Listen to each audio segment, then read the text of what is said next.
Alors, nous allons voir aujourd'hui comment, à partir d'un graphique et de tangentes qu'on a représenté sur le graphique, on peut retrouver des nombres dérivés. Ici, j'ai représenté une fonction et deux tangentes à la courbe. Une qui est représentée en x égale 2 et une qui est représentée en x égale moins 2. Je m'intéresse d'abord à la tangente en x égale 2. Je vois que cette tangente est parallèle à l'axe des abscisses. Concrètement, ça veut dire que son coefficient directeur sera égal à 0. Il ne faut pas oublier que dans le cours, le coefficient directeur de la tangente en un nombre est égal au nombre dérivé en ce nombre. Donc, si je me place en x égale 2, je peux dire que le nombre dérivé, qui est égal au coefficient directeur de la tangente en x égale 2, est égal à 0. Attention, il ne faut pas confondre le nombre dérivé en 2 et l'image de 2. En effet, si je cherche l'image de 2, je me place en x égale 2, je remonte jusqu'à la courbe et je vois que son ordonnée est égale à 2. Donc l'image de 2 est égale à 2 dans notre exemple. Je m'intéresse maintenant à la tangente qui est représentée par la droite AB. C'est donc la tangente à la courbe en x égale moins 2. Je vois que cette tangente représente une fonction affine qui va être décroissante.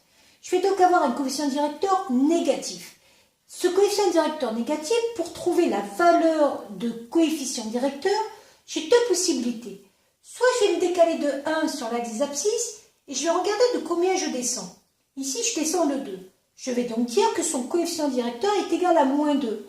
Or, le coefficient directeur de la tangente en x égale moins 2, c'est le nombre dérivé en moins 2. C'est donc égal à moins 2.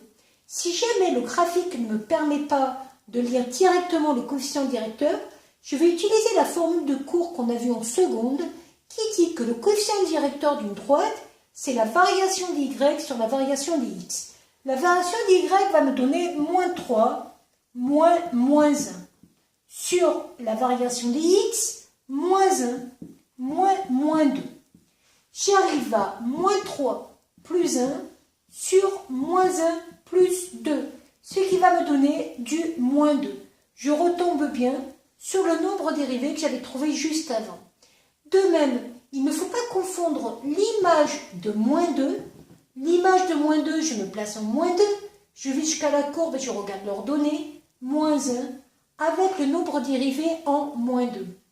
En résumé, le nombre dérivé, graphiquement, correspondra toujours au coefficient directeur de la tangente en x qui est considéré par ce nombre dérivé. Donc en x égale 2, f' de 2, coefficient directeur de la tangente en 2. Voilà.